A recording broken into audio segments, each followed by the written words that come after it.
Imagine you're walking into a space that feels like a cross between, I don't know, a bustling local market and a deeply serene spiritual sanctuary. Oh, that is a very specific energy. Right. It really is.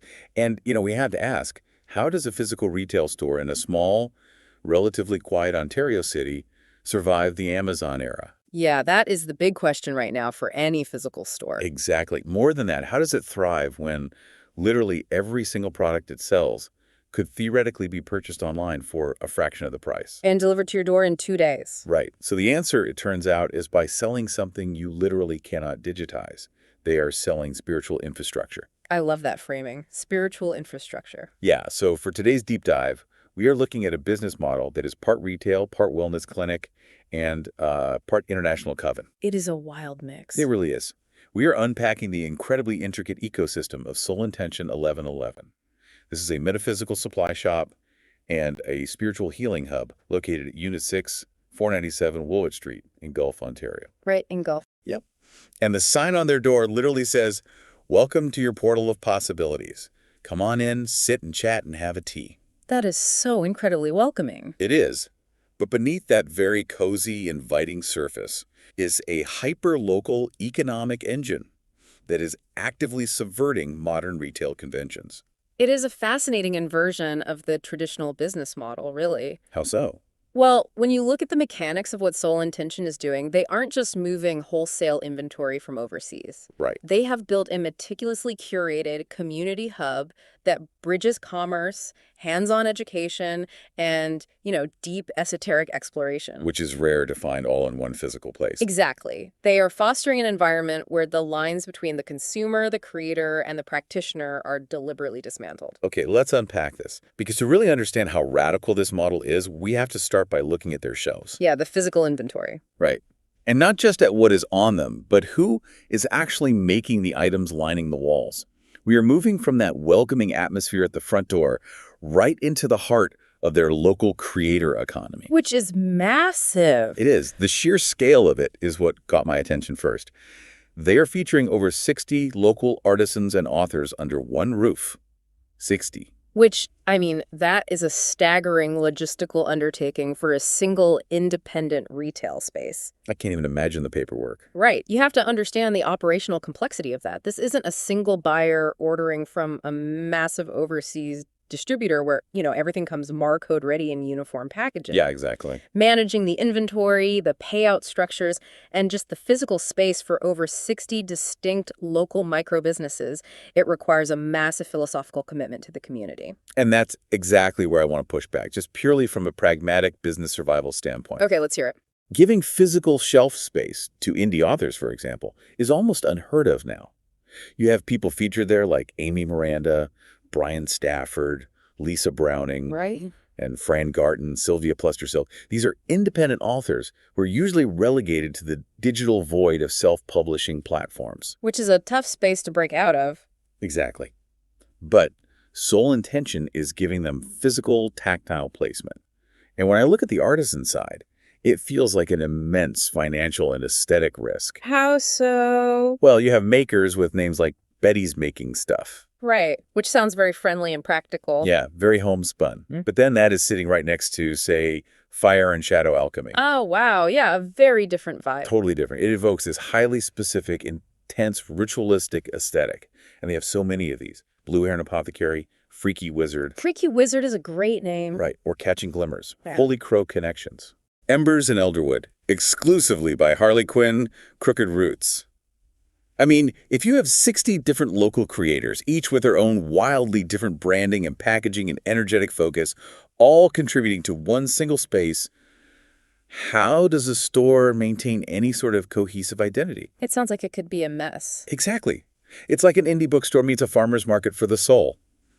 How does this not just devolve into a chaotic, disorganized flea market? Well, that is the traditional retail anxiety talking right there, where cohesiveness is defined by a unified corporate color palette and uniform typography. But what's fascinating here is how metaphysical shops naturally lend themselves to a completely different type of curation. Okay, tell me more about that. The unifying theme isn't aesthetic at all. The unifying theme is intention. Intention, which is literally the name of the store. Precisely. Soul Intention 1111.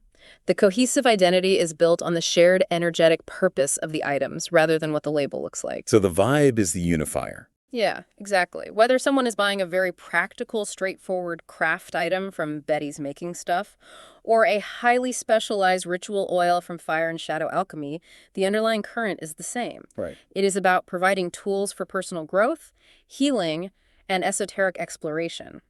But beyond that, the really unifying factor is geographic. Meaning they're all local. Yes, the identity of the store isn't minimalist chic or dark gothic.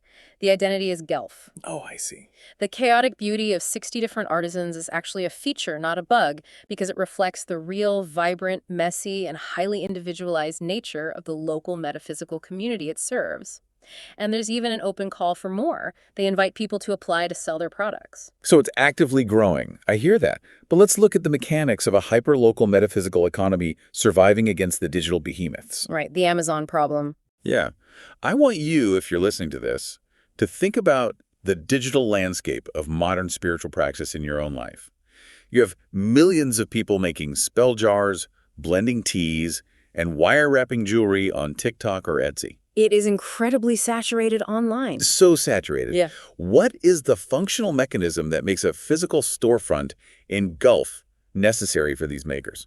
The functional mechanism is trust and tactile resonance. Tactile resonance. Yeah, in esoteric practices, the energy and origin of a tool matter deeply to the practitioner. You cannot feel the weight of a pendulum or smell the specific blend of a resin through a screen. That makes total sense. Or sense the energetic resonance of a local maker's work on TikTok. By providing a physical hub, Soul Intention is validating the work of these 60 creators. They act as the trusted filter. So if it's on their shelf, it's vetted. Exactly. When a customer walks in, they know these items haven't been mass-produced in a factory with questionable labor practices.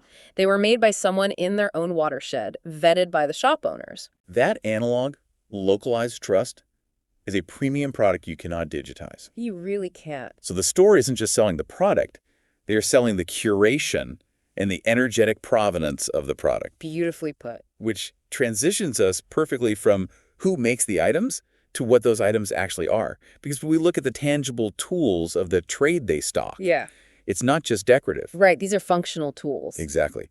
We're looking at functional tools for advanced spiritual practices. We're talking about singing bowls for somatic frequency work, specific resins and herbs for ritual, pendulums, statues, tarot, and oracle decks. It's a very comprehensive inventory. It is. They also have beaded bracelets and candles. But there are a couple of specific items that I really want to drill down into because they raise some fascinating questions about how modern spiritual mechanics actually work. Absolutely. The inventory bridges the gap between the really accessible and the highly specialized. Right. So let's start with the accessible. They have a massive focus on tumbled crystals. A classic staple. Yeah, we all know what they are. Smoothed, polished stones that fit in your pocket, your purse, or a mojo bag. They're relatively inexpensive. You can get a little wire crystal cage and wear them as a necklace. It's the absolute entry point for anyone dipping their toes into this world. Totally. Oh. It's so easy. Imagine walking out with a small tumbled stone in your pocket. And it's a very active retail environment, too. They have things like $5 off shirts, crystal packs on sale, 25% off select products. In local delivery options, which is great. Yeah, they really make it easy. But then, right next to the tumbled stones, they sell crystal and Reiki-infused tea. Okay, now we're getting into the specialized stuff. Right. Now, as someone who understands the concept of Reiki, this idea of channeling universal life force energy through the palms mechanically, how is a practitioner claiming to infuse a consumable liquid or dry tea leaf with that energy? It's a great question. Like, is this just clever marketing to upcharge a bag of chamomile? Or is there a specific energetic mechanism at play in the community's eyes? It's a brilliant question that gets right to the heart of how this community views the physical world. In the paradigm of energetic modalities like Reiki, matter isn't static. It's porous and programmable. Water and organic matter like tea leaves are considered highly receptive to frequency and intention. So they act like a sponge for energy. Exactly. The practitioner isn't just waving their hands over the tea for show. The mechanism, as they understand it, involves entering a specific brainwave state, accessing that life force energy and actively directing it to alter the energetic signature of the tea. Wow. So when the consumer drinks it, they aren't just ingesting herbs. They are ingesting a programmed frequency designed to support a specific physical or emotional outcome. That is wild to think about. You might call it the ultimate placebo, but in esoteric circles, the placebo effect is just another word for self-directed biological magic. That framing makes a lot of sense. You are literally consuming the intention. Yes, exactly. But here's where it gets really interesting. And here is where my business brain short circuits again. In the middle of all these finished products, the Reiki-infused teas, the polished stones, the intricate jewelry made by those 60 local artisans, there is a massive category simply labeled craft supplies. Right. Now, put yourself in the shoes of a retail owner. If I am trying to support Betty's making stuff and catching glimmers by selling their finished high-margin spell jars and beaded bracelets, why on earth would I sell the raw craft supplies right next to them? The raw materials? Yeah. The empty jars, the loose herbs, the strings and beads. Doesn't that directly compete with the artisans they're trying to support? Why would anyone buy a finished product when the store is explicitly selling you the tools to do it yourself? It does seem like retail suicide if you view it through a traditional capitalist lens, where the goal is to keep the consumer dependent on the finished product. Right, you want them coming back to buy the jar over and over. Exactly. But you have to unpack the underlying philosophy of modern witchcraft and autonomous spiritual practice. Okay, what is that? In these traditions, the act of making is the magic. I see. The process is the product. So by removing the friction of finding the raw materials, they're actively encouraging people to stop buying and start making. Exactly. The intention you exert while binding a bundle of herbs or filling a jar is what imbues the object with its power for you. If sole intention only sold finished goods, they would be fostering a community of passive consumers. Just people buying things off a shelf. Right. By supplying raw materials, they are initiating a paradigm shift. They are transitioning their audience from consumers into active practitioners. And paradoxically, it doesn't cannibalize the artisans. Wait, why not? If I can make it myself for half the price, why would I buy the artisan's version? Pieces of energetic specialization. Meaning what? A beginner will buy the raw supplies to make a basic protection jar for their home. Right. They want to try it out. Sure. But when they want something highly specialized, say a complex astrological tincture or a ritually forged piece of jewelry, they recognize the superior skill and focused energy of the master artisan. Oh, because they've tried it themselves, they know how hard it is. Precisely. By trying it themselves, the consumer actually gains a deeper appreciation for the artisan's craft. The store isn't losing a sale. They are educating the consumer to value the higher-end artisan goods even more. That is a phenomenal insight. Providing the raw materials isn't competition. It's an educational runway. That's a great way to put it. Which is the perfect bridge into the next massive pillar of this ecosystem. If the products on the shelves are the textbooks and the craft supplies are the lab equipment, then their event schedule is the actual curriculum. Yes, the curriculum of the soul. We are moving from physical tools to experiential learning. Let's look at this curriculum they're offering. And I have to say, their programming is relentless. It requires a tremendous amount of operational bandwidth to maintain this kind of calendar. It really does. Looking at the schedule from August to November 2026, the variety is just staggering. But I don't just want to read off a list of events. I want to look at the types of events they are hosting because they seem to serve very different psychological needs. They absolutely do. For instance, you have Dean Stacy doing a sound bath on August 13th. This uses voices, drums, gongs, and crystal singing bowls. A very immersive experience. Right. We know the mechanics of a sound bath, somatic frequency work, physical vibration moving through water in the body to release stored tension. It's a very passive, receptive, restorative state. Or just lay there and receive. Exactly.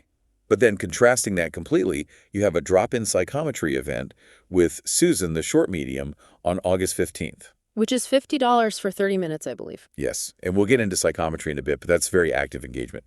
Then you have a self-tarot workshop on August 20th for $65 for 90 minutes. Very hands-on. Yeah, where they are actively teaching people how to intuitively pull and interpret their own cards.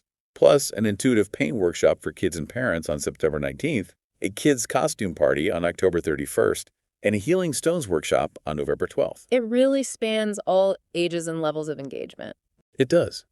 But let's go back to that self-tarot workshop, because this brings up the exact same paradox as the craft supplies. Right, the DIY aspect. Yes. They have a resident intuitive reader, Brian Stafford. They have an entire roster of professional psychics and tarot readers on staff. So why host a 90-minute workshop teaching your customers how to read tarot for themselves? It seems counterproductive again. It's like a high-end restaurant teaching you how to perfectly replicate their signature dish at home. If you empower everyone to pull their own daily cards, who is left to pay for the professional services during the week? It's a beautifully counterintuitive strategy, but it is the cornerstone of how you build a resilient esoteric community. Education scales loyalty. Okay, walk me through that. When you teach someone self-tarot, you aren't replacing the professional reader. You are creating a more sophisticated client. How so? Think about the limitations of a beginner. A beginner might come in for a reading once a year for a novelty birthday treat, right? Yeah, just for fun. But when you teach them the mechanics of tarot, they start pulling cards daily. Tarot becomes integrated into their psychological routine. They learn the language of the archetypes. They get infested. Exactly. But inevitably, they will hit a spread they cannot interpret. Or they will face a massive life crisis where their own bias prevents them from reading themselves clearly. Oh, because they're too close to the situation. Exactly. And who do they turn to? They turn to the master. They go back to the hub that taught them the alphabet so the resident expert can help them read the novel. Wow. That is brilliant. Empowering the individual ensures they return to the hub for higher-level guidance, community, and advanced tools. So they don't outgrow the store. They just engage with it at a deeper, more committed level. Exactly. And we see this commitment reflected in the heavier, more intense programming they offer. This isn't just superficial love and light mysticism. No, it absolutely isn't. And that's what struck me about their recurrent educational groups. They have a self-awareness workshop series starting in fall 2026. Yes, and look at the topics they cover. It's heavy stuff. They're dealing with trauma, self-worth, toxic relationships, and they have the Sacred Meadow Circle Empowerment Group starting September 3rd. This is serious structural support. It really is. This is heavy psychological infrastructure. This is where the line between the retail store and a wellness clinic completely vanishes. They are essentially operating as a frontline mental and emotional triage center for the community. Which is a profound responsibility. It has to be exhausting. It is. When you create a space that says, welcome to your portal of possibilities, and you fill it with tools for introspection, people are going to bring their deepest wounds through that door. Right. They are looking for help. The fact that they have structured workshops to actively hold space for trauma and toxic relationship recovery shows they aren't just selling the aesthetic of healing, they are doing the grueling, unglamorous work of community care. And doing that work requires absolute trust, which relies heavily on the specific practitioners they choose to anchor the space. This brings us to the daily, reliable rhythm of the store. Yes. Behind all these special events and workshops, there is an incredibly structured weekly schedule. It operates with the precision of a medical clinic, which is vital for providing stability in a field that can often feel ungrounded. Let's look at the mechanics of this schedule. They operate 7 days a week, and they have assigned highly specific modalities to almost every day. That's very organized. Let me read this out. Tuesday is mediumship from 11 to 6. Wednesday and Thursday are astrology and Reiki, also 11 to 6. Friday is spiritual channeling from 11 to 6. Sunday is palm reading from 12 to 4. And they're available for readings upon request anytime. Right, and they have a deep bench of practitioners holding this down. Cynthia Cole is doing wellness. Janice Moffat is doing the psychic mediumship. Right. Christine Weil is doing astrology and Reiki. Melissa Downard handles spiritual channeling. And Maxim Passionate is doing palm readings. Plus, of course, Brian Stafford is the resident intuitive reader. What stands out here is the deliberate curation of modalities to prevent energetic overlap and to offer a complete spectrum of esoteric services. But let me challenge this from the perspective of a consumer walking in off the street. So what does this all mean for them? Well, put yourself in their shoes. Exactly. As someone familiar with these practices, I know that the energetic mechanics of mediumship, the practice of communicating with consciousness that is passed on, is vastly different from palmistry. Oh, completely different. Palmistry is a highly structural, almost mathematical interpretation of physical lines on a human hand. Yeah. Then you throw in Reiki, which is somatic energy clearing, and channeling, which involves allowing a separate consciousness to speak through the practitioner. It's a lot to take in. It is. If I am a visitor seeking help, the whiplash of going from channeling invisible spirits on Friday to having someone literally read the dirt in the creases of my hand on Sunday is intense. It can be very disorienting. Right. So how does a visitor know where to even begin without feeling completely paralyzed by choice? If we connect this to the bigger picture, this is precisely why physical healing hubs are so critical in the modern era. Navigating the metaphysical world online is terrifying. Oh, it's a minefield. If you are seeking out these services independently in a city, you are relying on SEO and random Instagram algorithms. Which tell you nothing about their actual skill. Exactly. You are trying to figure out who is reputable, whose physical space is safe, and what modality actually addresses your specific psychological or spiritual need. It's overwhelming. You don't know if the person you're going to see in their living room is a master practitioner or a complete charlatan. Or just someone who watched a few YouTube videos. Mm. By curating these specific experts under one roof, Soul Intention 1111 acts as the ultimate trusted filter. Ah, I see. A visitor doesn't necessarily need to know the mechanical difference between channeling and mediumship when they walk in. They just need to trust the hub. The store itself. Right. The staff at the hub acts as the triage nurse. They listen to the visitor's issue and direct them to the appropriate modality. The hub provides a safe, heavily vetted entry point, removing the massive intimidation factor of the esoteric arts. It's centralized trust. And what is so deeply fascinating to me is that this centralized trust isn't just confined to the physical walls of Unit 6 in Guelph. No, it extends far beyond that. They are taking this hyper-local credibility and projecting it outward. We need to expand our view from their physical footprint to their digital reach. Because the paradox of how they handle physical space versus the digital ether is perhaps the most compelling part of this entire deep dive. It is a masterclass in how modern esoteric practices must navigate the tension between the physical and the virtual. Let's look at their digital network. For a brick-and-mortar store deeply invested in local artisans, their digital footprint is aggressively modern. They are very plugged in. Literally, the promotional material says, join via the app. They have an actual app. They host online live events, like an online tarot talk with Brian Stafford on August 18th, and a divination online discussion on August 12th. Which allows them to reach people who can't physically make it to the shop. Right, but they take it a massive step further with their sister covens and affiliates. This is where it gets really expansive. They are affiliated with things like Ask a Grey Witch, which is a witchcraft Q&A blog, and they host something called the Sacred Meadows Circle Astral Virtual Gathering. An incredibly evocative name. It is SMC Astral Virtual Gathering. It's an online, international assortment of practitioners, of witches, meeting every single Wednesday night at 8 p.m. Eastern Time. So this isn't just Guelph anymore. No, it's designed for anyone globally seeking support in witchcraft and esoteric learning. So on one hand, you have this massive digital antenna broadcasting out to the global ether, connecting with people who will never physically set foot in Guelph. The infinite reach of the internet. Exactly. But then you look at their foundational documentation, and they have an incredibly explicit, deeply rooted land acknowledgement. And that is the anchor. They explicitly state that Soul Intention operates on the treaty lands of the Mississaugas of the Credit. They acknowledge the Anishinabeg, the Haudenosaunee, and the Adwandaran peoples who have cared for that specific soil since time immemorial. A very grounding statement. So here is my question.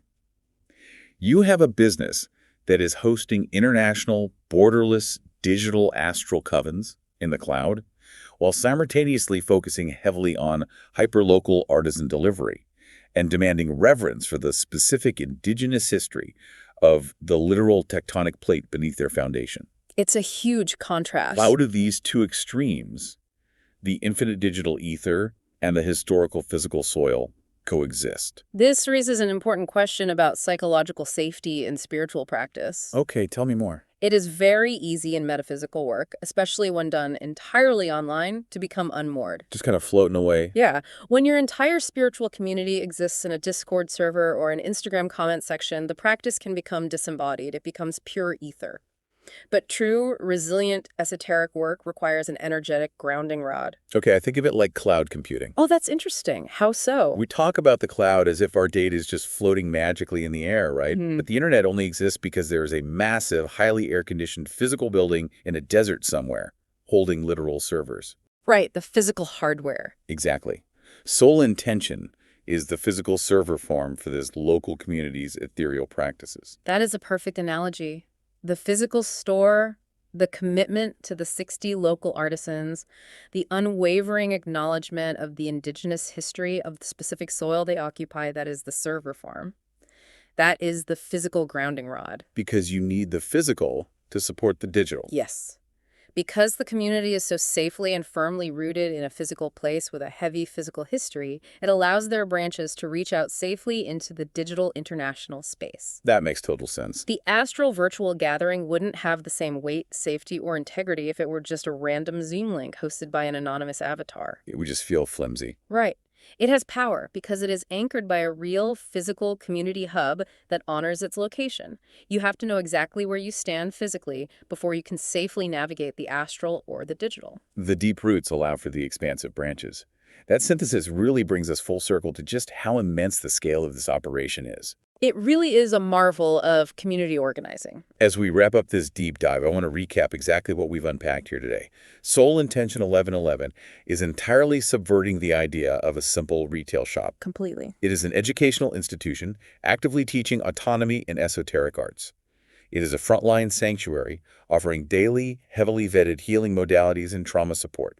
It is a digital broadcaster anchoring international covens. And we can't forget an economic engine. Yes, fundamentally, it is a formidable economic engine that is actively fighting the digital homogenization of retail by providing a physical livelihood for over 60 local Guelph artisans and authors. It proves that physical retail isn't dying, it is evolving. Evolving into what? Well, when physical space is infused with fierce community intention and curated trust, it becomes an indispensable piece of social infrastructure. Exactly. And for you, listening to this right now, I want you to take a hard look at your own city or town. Look for the healing hubs in your own backyard. They are out there. They might not look exactly like this one. They might be a tiny bookstore, a holistic clinic, or a cooperative makerspace. But these physical analog locations that offer tactile human connection and curated trust in an increasingly isolated digitized world are out there, and they require your physical presence to survive. The energetic and economic survival of these spaces depends entirely on physical participation. You have to show up. Don't just double tap their post on Instagram. Go walk through their door, smell the incense, sit, chat, and have a tea. It makes all the difference. It really does. Now, I want to leave you with one final provocative thought to mull over, and it ties back to the specific modalities they teach. Earlier, we talked about psychometry. Right, the drop-in practice they host on Saturdays. Yes, with Susan. For those deep in this space, you know psychometry is based on the idea that physical matter is porous. That it absorbs energy. Exactly. The definition they use is that it's obtaining information about a person or object through physical contact. Objects hold the energy, the emotional history, and the resonance of the people and events they've been near. It's why you might feel heavy holding an antique mirror. Or comforted wearing a grandmother's ring. So, if that concept is true, if physical matter absorbs and retains emotional and spiritual resonance, I want you to imagine the literal walls of Unit 6 at 497 Woolwich Street. Oh, wow. What kind of collective energy is being absorbed into the very plaster, the floorboards, and the shelves of this small shop in Guelph? Decades of it, probably. Think about it. A shop that houses the profound hopes, the devastating griefs, the joyful discoveries, and the intense, focused intentions of dozens of practitioners and hundreds of seekers every single week. It would be palpable. If the process is the product and intention alters matter, then the walls of that building must be practically vibrating. What a beautiful thought. Thank you so much for joining us on this deep dive. Go find your local hub and keep exploring.